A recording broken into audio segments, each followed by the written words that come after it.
તો આજે આવી ગયા રોહિતભાઈના લગ્નમાં. વરરાજાને તો લગ્નનો હરખ ન માતો.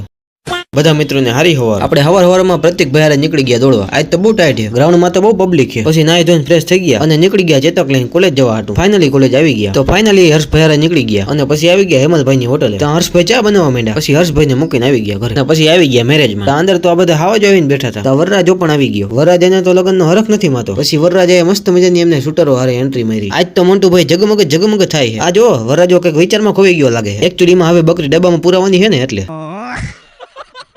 પછી વરરાજાની હારે આપણે બધા મિત્રો પણ જમવા બેસી ગયા. આજો મોન્ટુભાઈ વેલા જમીન નવરા થઈ ગયા. કામ હતું એટલે ત્યાં ગોવિંદભાઈ ને એટલા ગુલાબજાંબુ ખવડાવ્યા ગોવિંદભાઈ ગુલાબજાંબુ જેવા થઈ ગયા. પછી હાંજે આપણે નીકળી ગયા. આવી ગયા ચા પીવા હાટુ. આજો મસ્ત મજાની હમી હાંજ પડી ગઈ છે. નજારો તો એક નંબર હો. બાકી આવી ગયા જય અંબે ઇન્વેસ્ટમેન્ટમાં. થોડું કામ હતું એટલે ફાઇનલી કામ પતાવીને આવી ગયા વડવાડા કોમ્પ્લેક્સમાં. મિલન મોબાઈલ કવર હાઉસમાં દોડાવાળા હેન્ડસ્પીલ લેવાના હતા. ફાઇનલી વસ્તુ લઈ લીધી. પછી આપણે ચેતક લઈને નીકળી ગયા ઘરે જવા માટે. ત્યાં રાતે શાર્દુલભાઈ ને સુખદેવભાઈ આવી ગયા. આજના વ્લોગમાં આટલું જ. તો મળ્યા બીજા વ્લોગમાં.